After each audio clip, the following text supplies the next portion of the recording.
The Honourable Leader of the Opposition.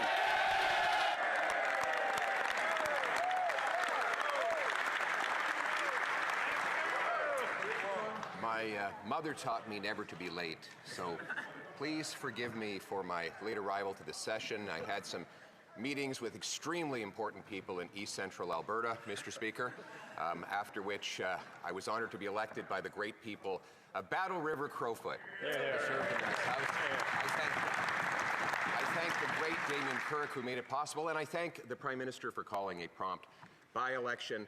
I wonder if one day he might regret that decision, but in a spirit of good faith, I wonder if he agrees that our goal should be a Canada where hard work is rewarded, where food and homes are affordable, where streets are safe, where borders are solid, and where we're all united under a proud flag. The Right Honourable Prime Minister. Mr. Speaker, I'm sure I speak for all parliamentarians in welcoming the member for Battle River Crowfoot back to the House of Commons.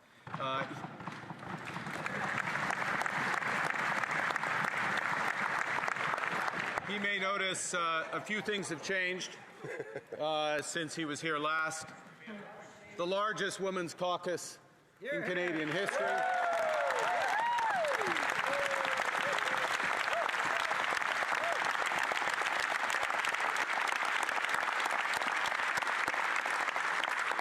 And a spirit of collaboration that was shown in the opening session, including in the passage of the Build Canada Act and the projet de loi du Bloc québécois en ce qui concerne. And the Bloc's bill in terms of protecting supply management. I agree entirely with the sentiment and objectives of the Leader of the Opposition. I was deliberately flexible on time because it's a special day, but now we're going to respect the 35-second limit. The Honourable Leader of the Opposition. Some things never change. Monsieur le Président. Mr. Speaker, I'd like to thank my constituents of Battlefoot Crowfoot, who we had a by-election very quickly, and sometimes the Prime Minister may regret his decision, but I think we all agree with the mission of re-establishing a Canada where hard work, an affordable home and homes and food, in safe streets and solid borders, all united under a proud flag. Does the Prime Minister agree with this? The Right Honourable Prime Minister.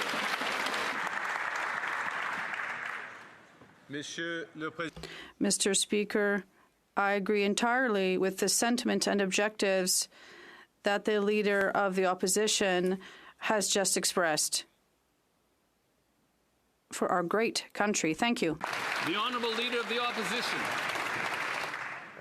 Mr. Speaker, the Prime Minister mentioned how much had changed, and it's true. I look around this place, and when I left, there was a Liberal Prime Minister who was making excuses about breaking promises, running massive deficits, costs, crime, chaos were all out of control. And whereas today, we have a Liberal Prime Minister breaking promises, making excuses, running massive deficits with costs, crime, and chaos out of control. Mr. Speaker, when will the Prime Minister match the grand promises with the real change Canadians need? The Right Honourable Prime Minister. Mr. Speaker, I understand the Minister, or the Minister, promotion. Come on over. Yeah. I understand the Leader of the Opposition was busy. He missed the largest tax cut for 22 million Canadians. He missed the cut on the GST for new homes. He missed eliminating all federal barriers to trade. He missed. I hope I'll have another opportunity to finish a very long list of what the Leader of Opposition.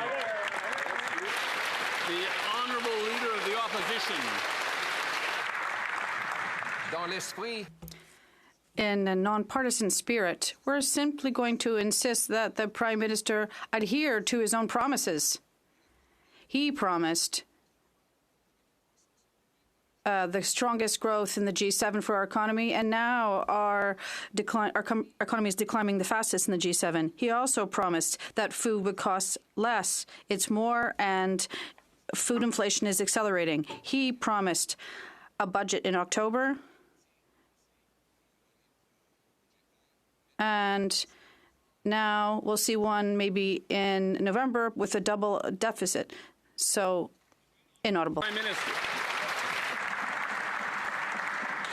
Mr. Speaker, this government has been absolutely focused on improving affordability for Canadians. That's why the largest tax cut, 22 million Canadians, every taxpayer in this country. That's why the cut to the GST. That's why the launch of Build Canada Homes, which will reduce the cost of home building in this country. That's why we back the CRTC to get broadband costs down for Canadians. We are building the strongest economy throughout the worst crisis in our history.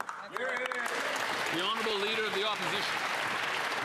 In the spirit of nonpartisanship, we are simply going to hold this Prime Minister to his own promises. He promised that he would spend less. He's already spending 8% more. He promised the budget would be in October. Now he says it will be in November, more than halfway through the fiscal year.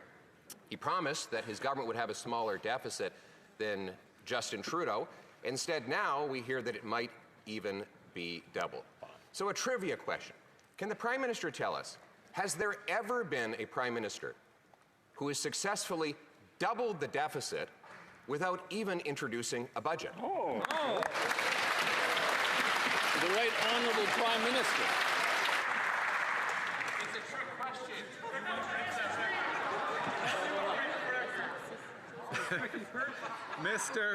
Mr. Speaker, this government is undertaking the biggest investment in protecting Canadians in the Canadian military.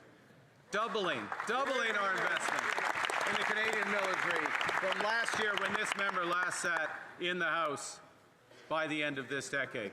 This government, there's more. The Honourable Leader of the Opposition. There's a lot more debt is what there is, Mr. Speaker.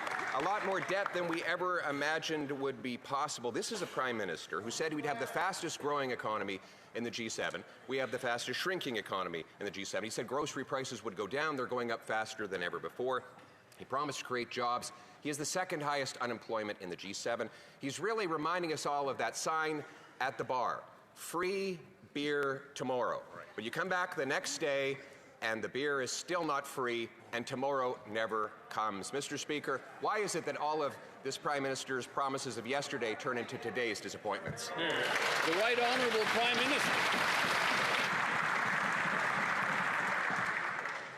Mr. Speaker, I think if we are going to build the strongest economy in the G7, and we will, we need to be clear. We need to be clear about the scale of the crisis we are in. We need to be clear about the scale of investment that we need. $60 billion in new projects announced last week. $200 billion in investment announced last week. $100 billion in housing investment announced just yesterday.